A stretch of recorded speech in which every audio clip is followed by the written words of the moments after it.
कार्यक्रम के पुण्यार्चक हैं गुप्तदान बड़ौद, बागपत, उत्तर प्रदेश। गुप्तदान अहमदाबाद, गुजरात।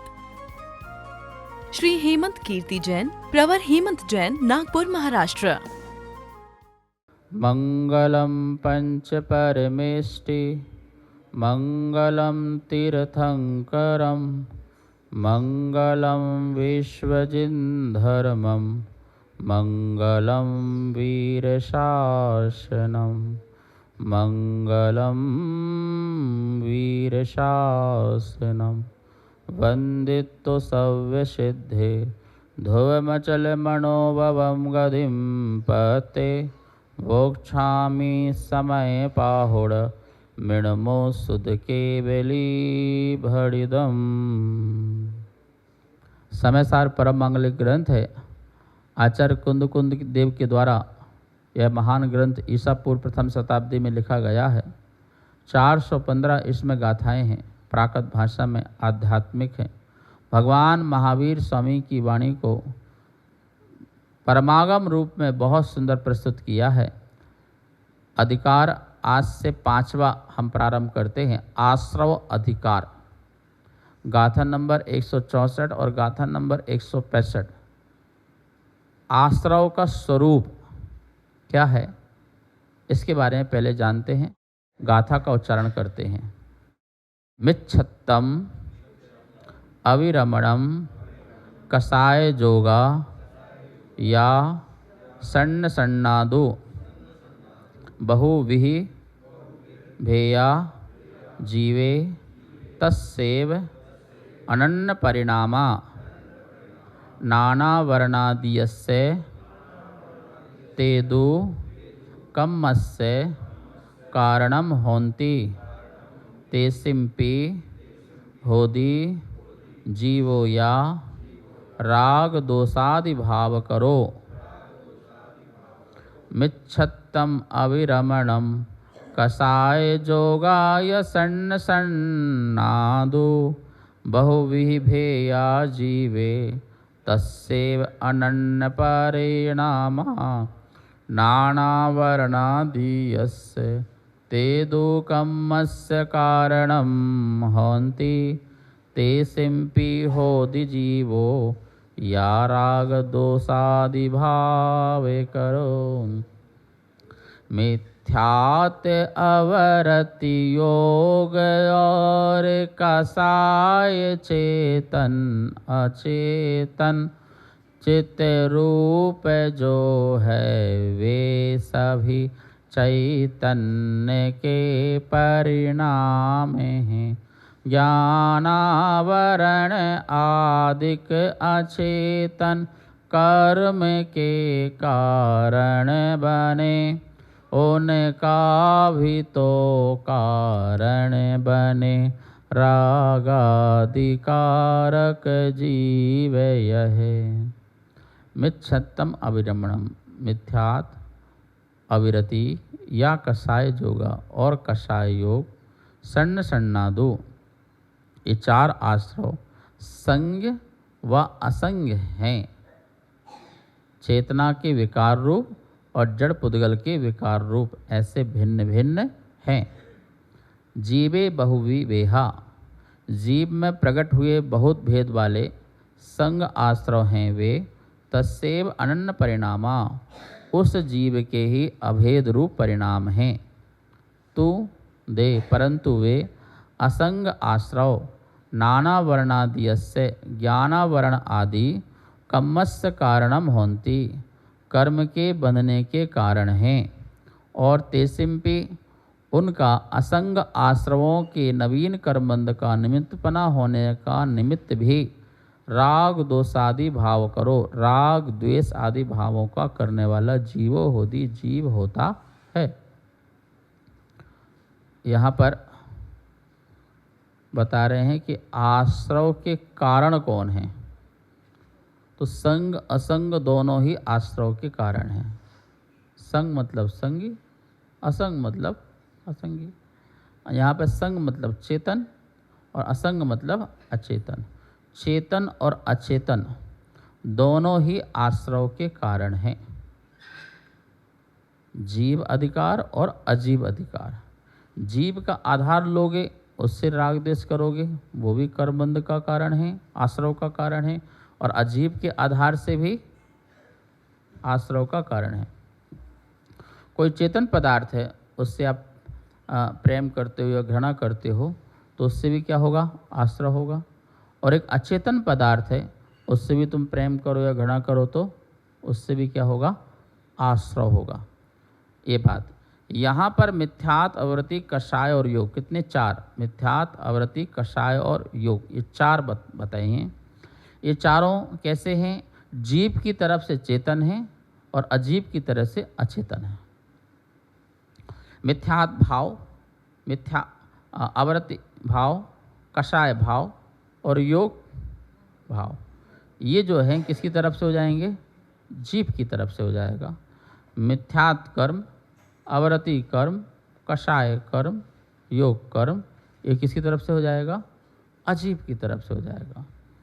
तो कह रहे हैं तस्सेव अनन्न परिणाम, उस जीव के अभेद रूप परिणाम हैं। जीव में प्रकट हुए बहुत भेद वाले संग आश्रव हैं, वो जीव के अभेद रूप परिणाम हैं। कौन से परिणाम? मिथ्यात, अवृत्ति, कषाय, योग परिणाम कैसे हैं? ये जीव के अभिन्न हैं, भिन्न नहीं है। बोलो, क्रोध और तुम अलग हो क्या? जो क्रोध करे वो क्रोधी, तो क्रोधी कौन? आत्मा। और क्रोध आत्मा का परिणाम, तो आत्मा कर्ता और क्रोध उसका कर्म, तो कर्ता कर्म। कर्ता मैं और कर्म कोई ऐसा होगा क्या? नहीं, मैं करता हूँ। क्या करता हूँ? क्रोध करने वाला हूँ, इसलिए मैं क्रोधी हूँ, तो मैं क्रोधी करता हो गया। और क्रोध क्या हो गया? उसका परिणाम, उसका रिजल्ट, तो वो क्या हो गया? वो उसका कर्म हो गया। तो कर्ता कर्म एक ही हो गया ना, अलग नहीं है। तो ये विकार जितना भी है, क्रोध, मान, माया, लोभ, राग, द्वेष आदि का जितना विकार है, वो मेरे से अभिन्न है, भिन्न नहीं है। कैसा है? वो मेरे से भिन्न नहीं है। कैसा है? अभिन्न है। इसे तस्सेव अनन्न परिणाम, अनन्य, अनन्य, अनन्य मतलब जो अन्य नहीं है, जो दूसरे का नहीं है, स्वयं का ही है। वही जो स्वयं का जो है वो अभेद परिणाम है। तो मिथ्यात, अवृत्ति, प्रमाद, कषाय, योग जो भी हैं, वो अभिन्न होने के कारण वो जीव की तरफ से जीव रूप ही है। और उस जीव के ऐसे परिणाम से जो जैसी रेंज आई, जो जैसे कर्म आए, तो उसको भी नाम क्या मिला? कर्म को। जैसे मैंने मिथ्या परिणाम किया, तो मिथ्या परिणाम से आश्रव हुआ, तो जो वो आश्रव हुआ कर्म को, तो उस कर्म का नाम भी क्या मिला उसको? मिथ्यात्व। तज्जाति का नाम मिला। मिथ्यात्व कर्म इसलिए नहीं है कि संसार में मिथ्यात्व कर्म भरा हुआ है। मिथ्यात्व कर्म इसलिए क्योंकि मेरे में मिथ्यात्व भरा हुआ है। बोलो, यदि मिथ्यात्व मेरे अंदर न रहे तो मिथ्या कर्म मेरे में आ सकता है? और क्या मिथ्या कर्म इस संसार में पैदा हो सकता है? कोई कर्म मिथ्या नहीं होता है, वो सिर्फ कार्मण वर्गणाएं होती हैं। क्या होती है? कार्मण वर्गणाएं ही उस शक्ति रखती हैं कि मैं मिथ्यात्व रूप परिणत हो जाऊं, मैं ज्ञानावर्णी, दर्शनावर्णी रूप परिणत हो जाऊं, प्रणमनशील हो जाऊं। और ये भी ध्यान रखना, जो ज्ञानावर्णी रूप प्रणमन हो सकती है वो दर्शनावर्णी रूप नहीं होंगी। जो मोहनी रूप हो सकती है वो अंतराय रूप नहीं होंगी। जैसे बहुत प्रकार की गैस होती है, जैसे नाइट्रोजन भी है, ठीक है ना, और कार्बन डाइऑक्साइड भी है, ऑक्सीजन भी है, बहुत सारी गैस हैं। तो एक गैस दूसरे गैस रूप नहीं हो सकती, वो अपना अस्तित्व रखेगी, लेकिन वो गैस भी तभी मुझे नुकसान पहुंचाएगी जब मैं उसका दुरुपयोग करूंगा, ठीक है ना, नहीं तो वो अपने में है, ठीक है ना। अब गैस सिलेंडर में गैस रखी हुई है, तुम उसको छोड़ दो, खोल दो, तो उस सिलेंडर की गैस की प्रॉब्लम है कि तुम्हारी प्रॉब्लम वो है? ऐसे ही मिथ्यात भाव है सो मिथ्यात कर्म है। सोचो संसार में कोई जीव मिथ्यात भाव न रखे तो विदेश क्षेत्र में कोई मिथ्यात नहीं होता।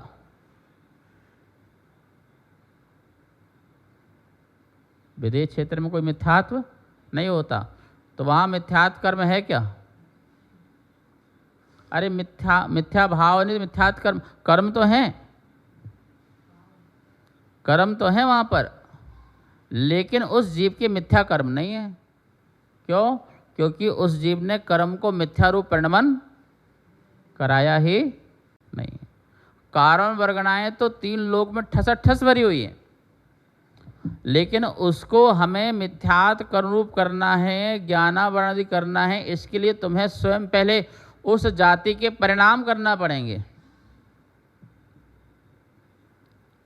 उस जाति के परिणाम करोगे तो उस जाति का कर्म फिर आश्रय होगा, अन्यथा तुम ठसाठस संसार में भरे रहो, हमारा कुछ बिगाड़ नहीं कर सकते कर्म, जब तक तुम उस जाति का। इसलिए क्रोध कर्म क्रोध भाव, मान कर्म मान भाव, माया कर्म और माया भाव, लोभ कर्म और लोभ भाव। तो कर्म तो हो गया अजीब, लोभ कर्म हो गया अजीब, और लोभ भाव हो गया जीव। क्रोध कर्म हो गया अजीब और क्रोध भाव हो गया जीव। ये 2 प्रकार से आश्रय चलेगा, एक भाव आश्रय और एक द्रव्य आश्रय। जो कर्म वाला पार्ट है वो कौन सा आश्रय चलेगा? वो द्रव्य आश्रय। एक द्रव्य की प्राप्ति हो रही है ना, द्रव्य जानते हो ना, ये भी द्रव्य है, ये भी क्या है? तो बोले जो आ रहा है वो सब क्या है? जो आता है वो, जो आता जाता है वो सब क्या है? जो आता जाता है वो सब क्या है? द्रव्य है। और जो अपने पास ही रहता, ना आता ना जाता है, वो भाव है, वो स्वभाव है। ठीक है ना? विभाव भी स्वभाव है और स्वभाव भी स्वभाव है। वो अपने पास ही रहेगा, अपने से बाहर नहीं जाएगा। लेकिन द्रव्य तो कर्म तो आ रहे हैं और जा रहे हैं। तो हम बोलेंगे द्रव्य कर्म तो मिथ्यात आवृत्ति प्रमाद कषाय योग, ये द्रव्य कर्म। भाव कर्म तो मिथ्यात आवृत्ति प्रमाद कषाय योग। एक यहाँ भाव लिखो, यहाँ पे द्रव्य लिखो, और नीचे लिख लो मिथ्यात आवृत्ति प्रमाद कषाय योग, यहाँ पे लिख लो मिथ्यात आवृत्ति प्रमाद कषाय योग। ये जीव की तरफ से और ये अजीब की तरफ से। ये वाला पार्ट जीव के पास आ रहा है, पर कब आ रहा है? जब ये ऊपर वाला जो जीव है ये मिथ्यात आवृत्ति प्रमाद कषाय योग के परिणाम करेगा। तो जैसे ही मिथ्या विचार आए तो मिथ्या वाला कर्म द्रव्य यहाँ चला गया, जैसे असंयम भाव आया तो आवृत्ति वाला कर्म यहाँ चला गया, जैसे ही प्रमाद आया तो प्रमाद कर्म यहाँ चला गया, जैसे ही आत्मा ने योग की चंचलता की तो इस प्रकार से नौकर्मादि यहाँ चला गया। तो इसको इनवाइट कौन कर रहा है? कौन बुला रहा है? जीव। अपने आप आ सकता है वो अपने आप नहीं आ रहा। और जैसे जीव ने अपने में सुधार किया तो ये रिटर्न, जहाँ से आए थे वहीं जाओ, कर्म बन गए थे अब अकर्म हो जाओ, जाओ यहाँ से। तो जीव ने अपने सुधार किया तो वापस, और बिगाड़ किया तो किसको ठीक करना है? कर्म को ठीक करना है कि अपने को ठीक करना है? नहीं महाराज, मैं अपने को नहीं, कर्म को नाश करूँगा, कर्म को छोड़ूंगा नहीं, कर्म को ठीक करना है। अरे भाई कर्म को ठीक नहीं करना, तुम जो हो वो होना है। जो तुम्हारा स्वभाव है शांत, समता, संयम, समाधि, वितरागता, निर्विकल्पता, ये तुम्हारा आंतरिक स्वभाव है, तुम्हारी प्रॉपर्टी है, तुम इसके मालिक हो, तुम इसके हकदार हो, तुम इसके ठेकेदार हो, तुम हिस्सेदार नहीं हो, तुम इसके ठेकेदार हो, मालिक हो। और अपने को माली तो समझो, मालिक तो समझो। भाव जो हैं वो जो दुर्भाव है उसको हटा करके स्वभाव को प्रकट कर लो। तो बस ये जितने भी द्रव्य कर्म हैं, कह रहे हैं ना, नाना वर्णादि अस्य दुकम्मस्य कारणम होदि। कौन? नाना वर्णादि के कर्म का कारण होता है। कौन होता है? तस्सेव अनन्य परिणामः जीवे, जीव में उसके ही अनन्य परिणाम, जो उससे बाहर नहीं है, जो उसी के ही परिणाम हैं, वही परिणाम नाना वर्णादियस्य तेदु कम्मस्य कारणम। और नीचे दिया है तेसिम्पि होदि जीवो राग दोषादि भाव करो। तो पहले वो जीव के अनन्य परिणाम ही ज्ञानावरणादि कर्म के आश्रव के कारण होते हैं। और कह रहे वही ज्ञानावरण तेसिम्पि होदि, और वही ज्ञानावरणादि जीव में राग द्वेष आदि भाव करो। क्या पैदा करते हैं? राग द्वेष आदि भाव कर्म करते हैं। ऐसे हाथ करो, बोलो भाव, पहले बोलो परिणाम, बंध, आश्रव, बंध, उदय, परिणाम, आश्रव, बंध, उदय, परिणाम, आश्रव, बंध, उदय। चक्कर में फंस गए? चक्कर में आ गए?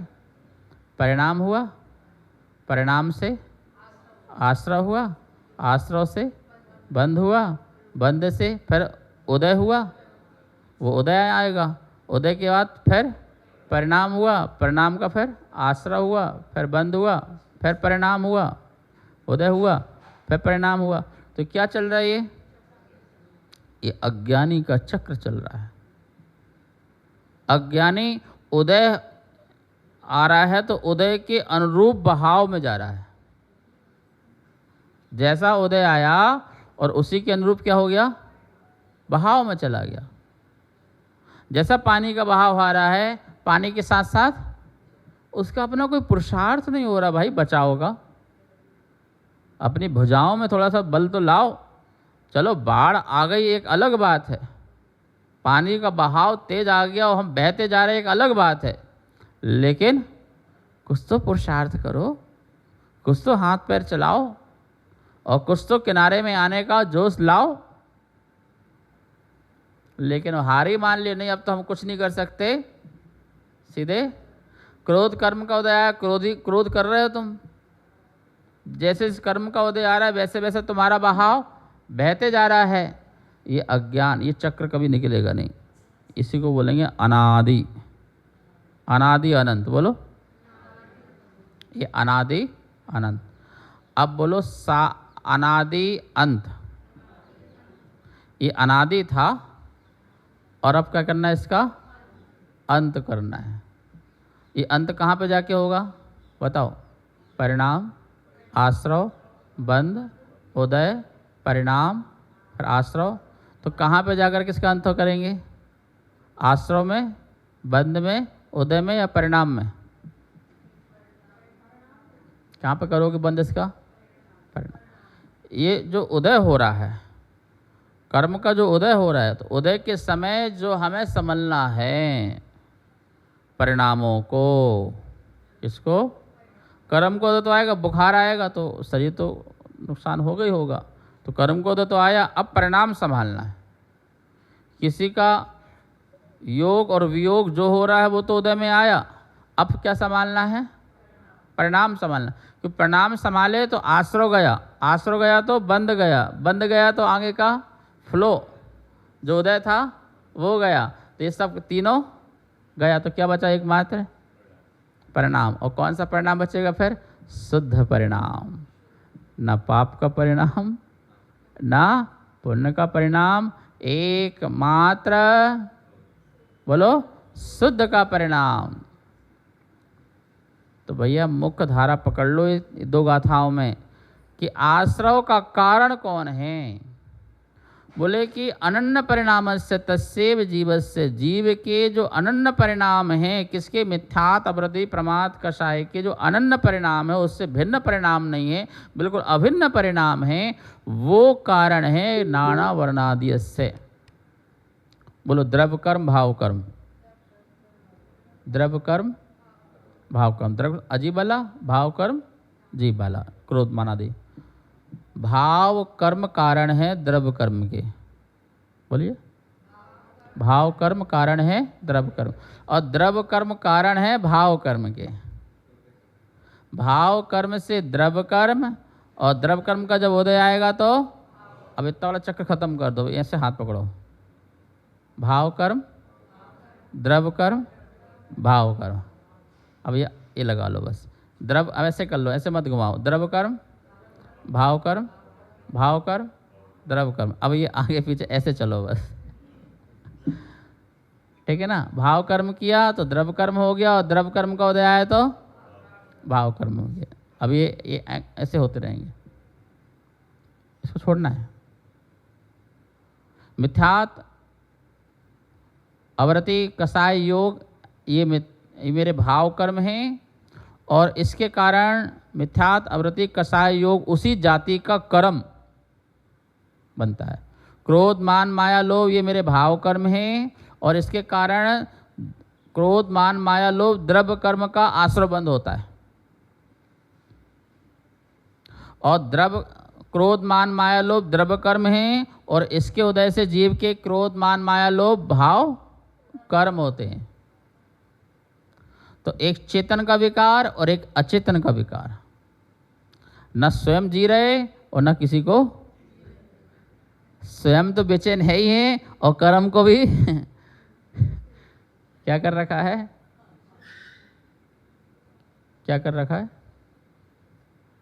एक जगह में रोका था तो आदमी 3 बार लेफ्ट बटन दबाया और चलता हुआ ना, अंदर नहीं गया, और फिर आया, फिर बटन दबाया, फिर लेफ्ट के ऊपर नीचे करता रहा, फिर चला गया। मैंने, तुम कर क्या रहे हो? बटन दबाते हो ना, तुम ऊपर जाते हो ना नीचे जाते हो। बोले बिगड़ जाएगी ये। तो इसको ठीक रखने के लिए बीच बीच में ना स्वयं चैन से बैठ रहा है, और ना उस लिफ्ट को चैन से बैठने दे रहा है, ठीक है। ये जीव स्वयं बेचैन है, और कर्म को भी। लोग कहते हैं पुद्गल ने इस जीव को नचा रखा है, और हम कह रहे हैं कि जीव ने पुद्गल को नचा रखा है। संसार ने जीव को नहीं नचाया। देव गति है, मनुष्य गति है, तिरंज गति है, नरक गति है, ये पूरा ये जम्बूद्वीप जो है मनुष्य लोक है, ऊपर देव लोक है, नीचे नरक लोक है। तो क्या ये मनुष्य लोग, देव लोग, नरक लोग जबरदस्ती हमको बुलाते हैं? और क्या वहाँ पर जबरदस्ती उपद्रव होता है? हमारे जाने से उपद्रव होता है। पता है आचार्य श्री विद्यानंद महाराज जी जब वहाँ रहते थे, कुंद भारती, तो जब कोई कहे महाराज जी घर जाना है, अच्छा घर जाना है, वाह वाह बहुत बढ़िया, राजू इधर आओ। बोले इसको क्या क्या चाहिए सब दो। बोले जा रहे हैं महाराज जी, बच्चे के लिए साइकिल दो। महाराज घर में बच्चे शादी, इसको ये दो, लिफाफा दो, ये दो, वो दो, सब बढ़िया फर्स्ट क्लास विदा। तो हम बोलते थे महाराज जी ये चला गया, यहाँ करेगा कौन? बोले जो जितना जाता उतनी शांति होती है और उसको खुशी खुशी क्या कर दो, विदा कर दो, तो अपन भी क्या रहेंगे, खुश रहेंगे, शांति रहेगी। 5 आदमी से 1 आदमी गया तो 4 का ही बोझ है, 1 का नहीं है। तो जितना बोझ कम होते जाएगा उतनी क्या होती जाएगी? शांति हो जाएगी। आचार्य समाधि करते हैं तो अपने संग का भी बोझ उतार देते हैं। तो लेकिन ये जीव जहाँ जाता वहीं बोझ लाता जाता है, इसलिए क्या है? दुखी है। कर्म आते नहीं है, कर्म को इनवाइट हम स्वयं करते हैं। घर के बाहर बैठे हैं, बड़ी शांति से जाप कर सकते थे ना। अब भाई साहब कहाँ जा रहे हैं? बहुत दिन से नहीं आए, आओ ना। चलो आप बुला रहे हैं तो चाय पियोगे? अब बुलाया तो पियेंगे भाई। नाश्ता करोगे? नाश्ता भी करेंगे। अब लगे रहो रास्ता, भोजन, पानी इसी में लगे। इतनी शांति से बढ़िया बैठे हुए थे। अब बुलाने का कारण देख लो। जो मेहमान आता है वो तुम्हें सुख करने थोड़ी आता है, सारा तुम्हारा वचन छीन लेता है। और उसके जितने दुख, जितनी प्रॉब्लम्स, वो उसकी प्रॉब्लम्स नहीं है, वो किसकी है? वो सारी प्रॉब्लम्स तुम्हारी हैं, उसकी नहीं है। यदि वो बीमार पड़ जाए मेहमान तुम्हारे घर में आकर के, तो अस्पताल लेके कौन जाएगा? दवाई कौन कराएगा?